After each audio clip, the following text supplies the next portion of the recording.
Hello. Good morning. Say hello to Creepy Snowman. He insisted in being in the video today.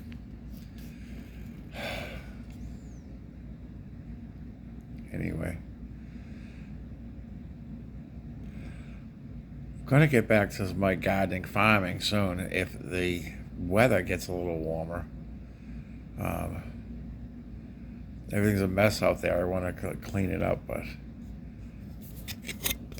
I haven't thought of a thing to talk about today. Like nothing. It's weirdest thing. It's like I usually can never shut up. Now I ever try to think of something, just I don't know. Floats around out there. I can't nail it down. I really don't like this thing. Like there's two of them, and they walk around the house by themselves, unassisted. They just appear in different places. Karen loves them. Yeah, this to me they just creep shit up. It's really really creepy. I don't even think they have names. They should have names. I'm not naming them. Anyway, how is everybody else doing out there? Yesterday wasn't such a great day. The throat was killing me, but it's better today. Anyway, I'm still standing. Actually, again, sitting on the couch. But you know what I mean. There's nothing better than it, is there? I don't know. Say hi to all my friends out there. Both of you. Trying to think of something. I don't know. I don't know. Earlier I was thinking about when I got my first car, way, way back in the Stone Age, 1977. It was a big light blue Cadillac. Sort of like the one in that Eddie Murphy movie, but it wasn't a convertible and it was a four door. The thing was a boat. It was huge.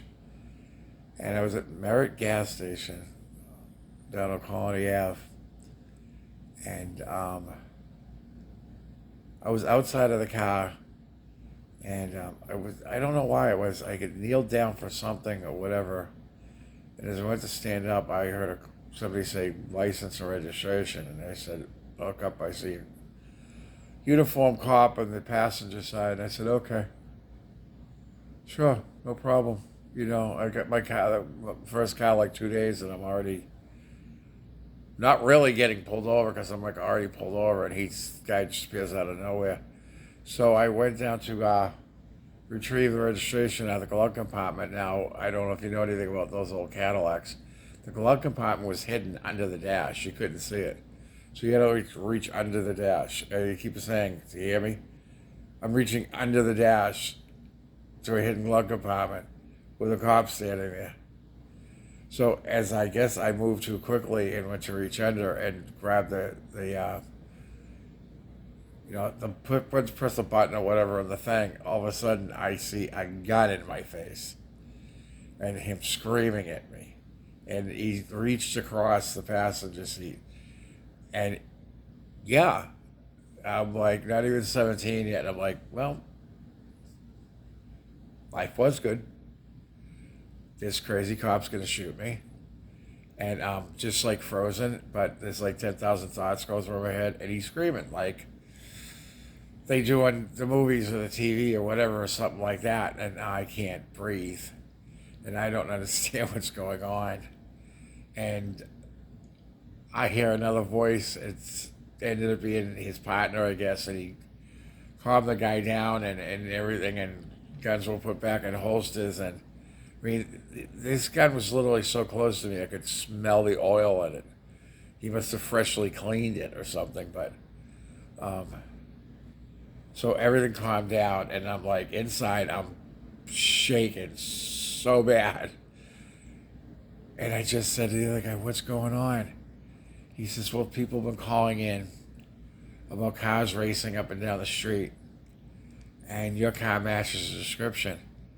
Now, it was a weird coincidence at that time. There was 3 or 4 other cars in Southie similar to mine. Now, again, remember what I said? How many doors were on my car? Do you remember? 4 doors. And as the cop is talking to me, he's telling me that the cars are all blue. Okay. They're all Cadillacs. Okay. They're all 2 doors. Oh, wait a minute. Wait a minute. Wait. And I looked at him and said, but mine has 4. Look, mine has 4. And he looked over at the car and he's like, oh, you're right. Yeah, of course I'm right. Because I can count to 4, you fucking idiot. Now I started to get angry. Now the mouth is like on its own. This mouth has a little brain of its own. It has a switch that it can flip, and this brain just loses total control. And I start yelling at the cop. Now the other guy's on the other side. He isn't saying anything now. And this cop says to me, well, you cut him a break. He's had a bad day. Yeah, I was about to have a really bad day. Really bad day. I don't know what the hell was going on, but he was having a bad day. So anyway, just by coincidence, it was weird. I found out who was calling and complaining. It was a person on the street on Gate Street. There was another car. Okay, what happened was I'm sitting in my car on Gate Street, and one of the O'Briens is showing me how to break into my own trunk.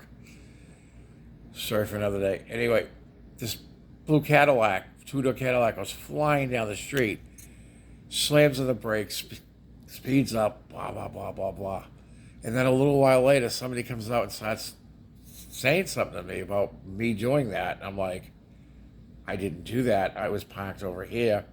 There was a whole bunch of other people around. They're like, yeah, he's just parked over here. And I just remember, I didn't know who this woman was by name or anything, but started screaming at me that I've been doing it and her kids are in the street. And I'm like, I live here. And I never saw this person again, but she said she'd been calling in the police, complaining about me. But it wasn't me, you know. And I did see that other car again. I did see that other car again several times. But so I guess I look at it like this lady almost got me shot, you know, and it wasn't me. Thank you very much. I hope you lived a great life after that, and fortune shined upon you, and fuck you. No, I hope you lost everything and lost your job and whatever. Like, Jesus, come on, you know?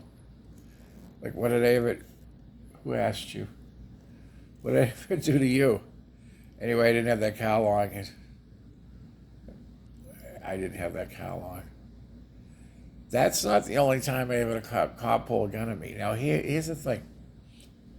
I have no criminal record. I've never been arrested. There's been a couple times due to circumstances beyond my control that police officers have tried to handcuff me, only to find out, again, yeah, they're making a mistake. I'll tell a story another day about the Cadillac, but I'll tell it now. So, parked up the top of the hill, almost at Thomas Park. Come in from work, you know, my after-school high school job. And about 1 or 2 o'clock in the morning, my father wakes me up and says, get your paperwork and come downstairs. Your car crashed. Okay?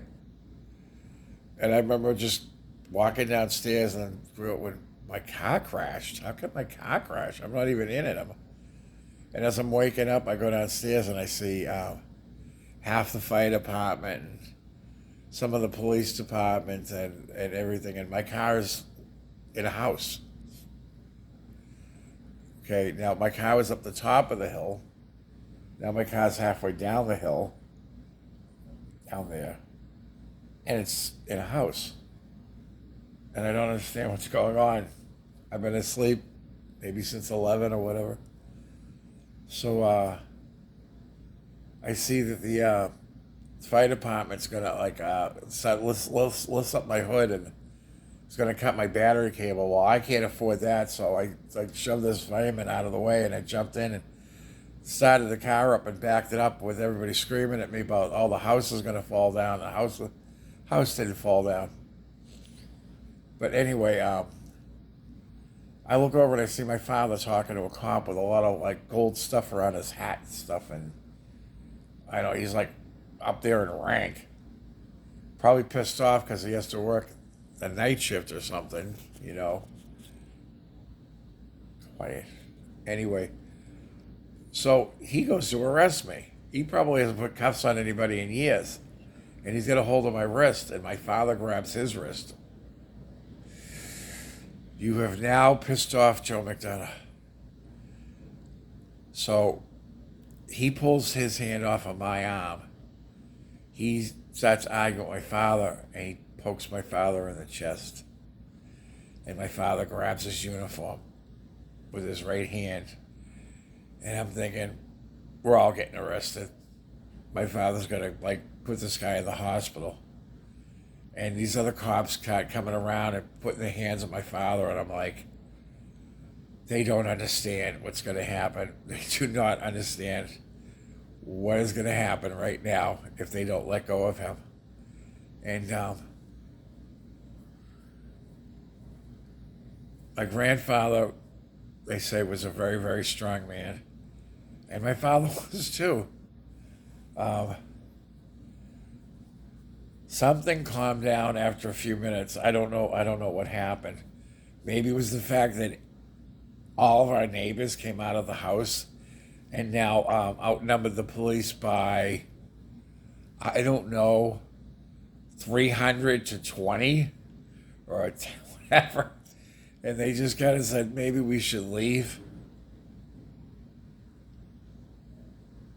Years and years later, I actually found out what happened.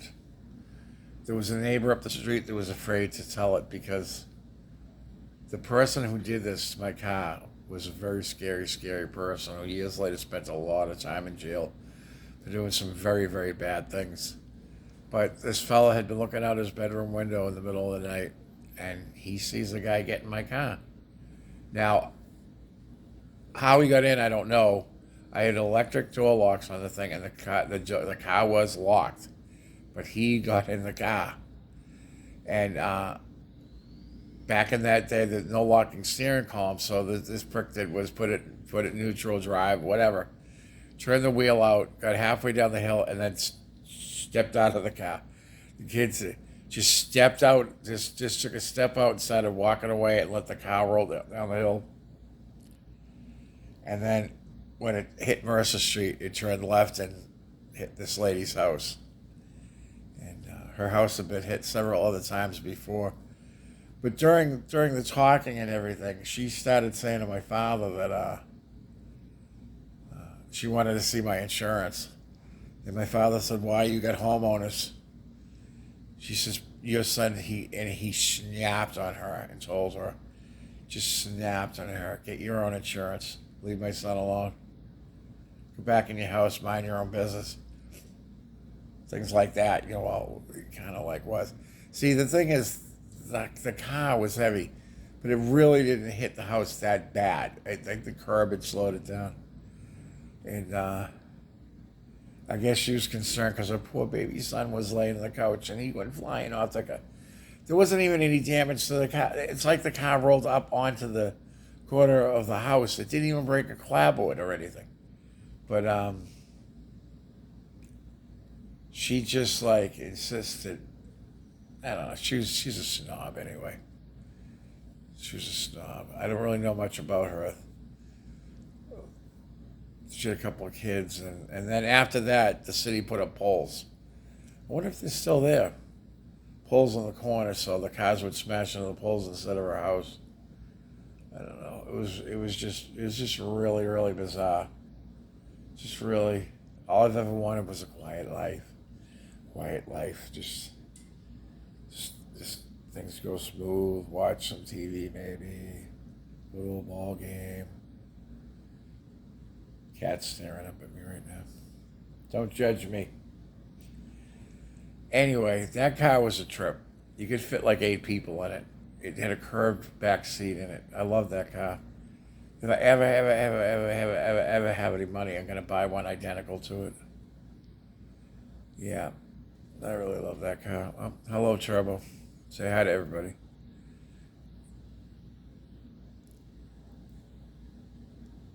Yeah, he doesn't like the snowman either. You gonna tap my head today? Are you gonna tap my head? Come up here. Come up here. Come, come up here. He's not coming up here. No.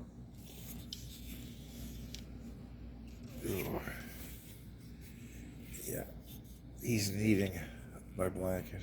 I'm freezing again. Freezing. All right.